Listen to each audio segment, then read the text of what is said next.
Welcome, everyone. My name is Dr. David Ormond, and you're listening to another episode of The Wellness Shot for the week of February 2nd. I came prepared today for today's weather and today's topic. Even though I'm in Florida, I look across at my neighbor who left who left his sprinkler on, and the grass actually is frozen. So we are getting a lot of cold here as well as throughout a lot of the country. So how does cold affect the body, particularly nature cold? I'm not referring to cold showers or things along those lines. That's for a different topic. But cold, by its very nature, has a tendency to have mainly an adverse effect on the body. Cold has a tendency to tighten the tissues, the vessels, the channels, and when that occurs, pain is typically the end result. Person doesn't move as quickly or as smoothly. Pain typically appears, often in sharp, deep, or fixed type of description of the cold. So you have arthritis, you have low back pain, abdominal pains often occur with cold patterns. Cold also slows down the energy, what we refer to as chi or ki, and it also slows down blood circulation.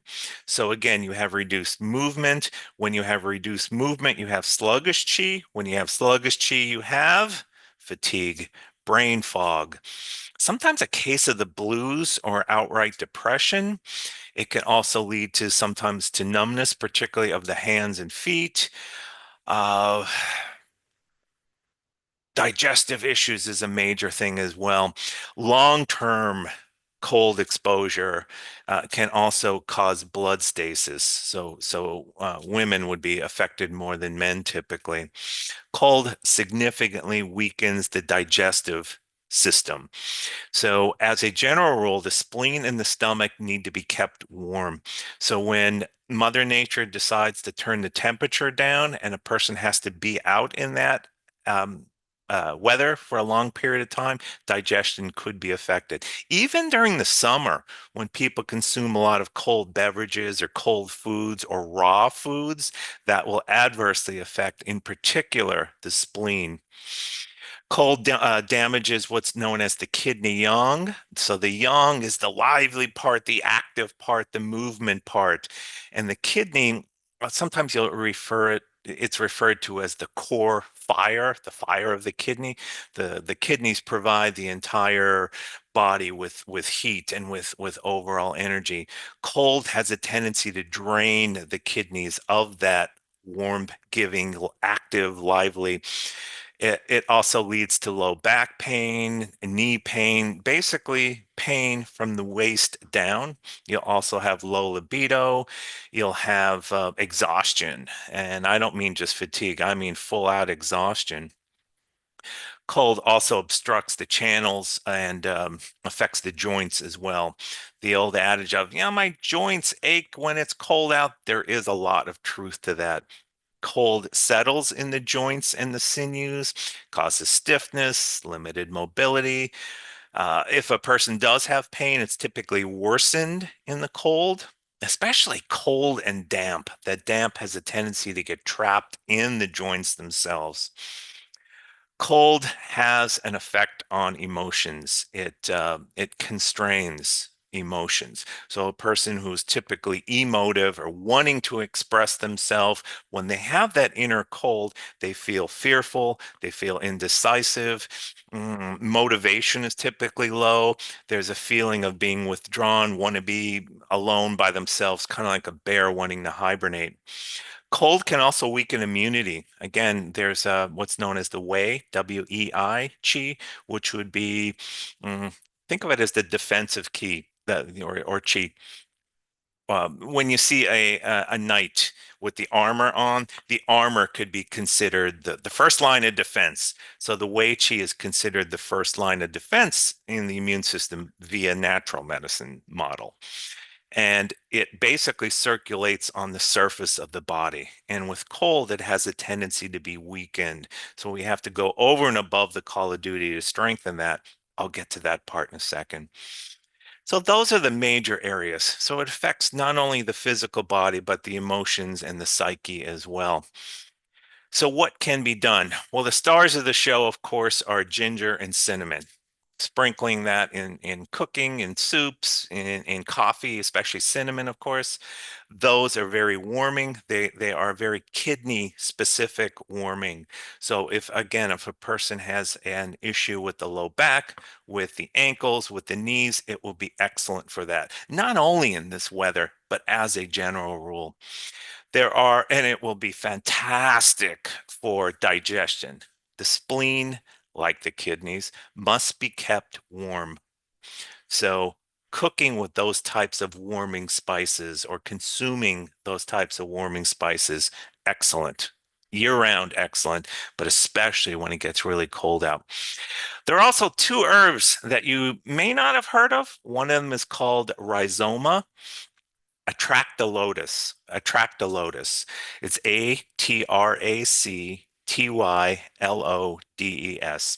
And it is a very warming and a very drying herb. So it helps to eliminate that dampness, that achiness from the joints themselves. Again, I know I'm repeating myself, but especially from the lower body. But it will help the shoulders and the elbows as well. It helps to improve the spleen, strengthens the spleen, and thus will help with digestion. It is effective for that, the feeling of heaviness in the limbs. My legs feel like they weigh 100 pounds each, or when I lift my arms up, it feels like I'm lifting weights with them. When you hear that, think attract a lotus. It is pinpoint specific for that.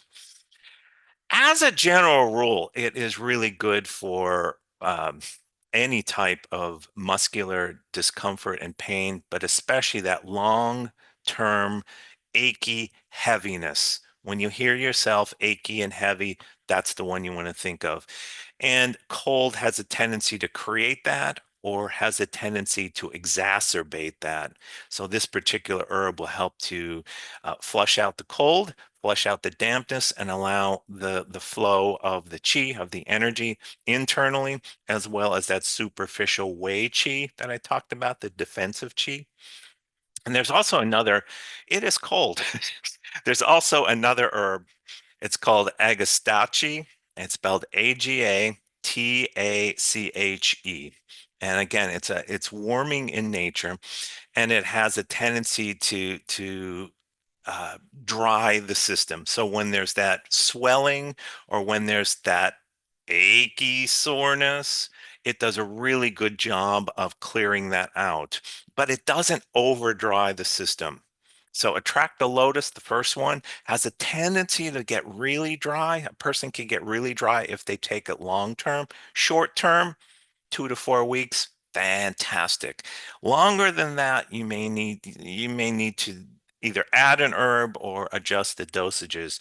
If you're working one-on-one with me, I will help you with that and make it specific for your system. When the cold is trapped in the system, as I mentioned, there is a tendency toward bloating, nausea, poor digestion, or brain fog. When you have that because of the cold, that's when the agastache is fantastic for that. So normally a person is sharp as a tack, but and there's a tendency to withdraw. I mean, the body posture is almost as if they want to hug themselves to stay warm, to keep trapped in. And metaphorically speaking, the brain has a tendency to collapse in on itself, or perhaps the mind has a tendency to collapse in on itself, would be a better way. So normally they have I could access anything, I could remember, I have a fantastic memory, but when I get in that cold or cold damp, it has a tendency to, I'm sorry, I can't, what were we just talking about? That type of reaction.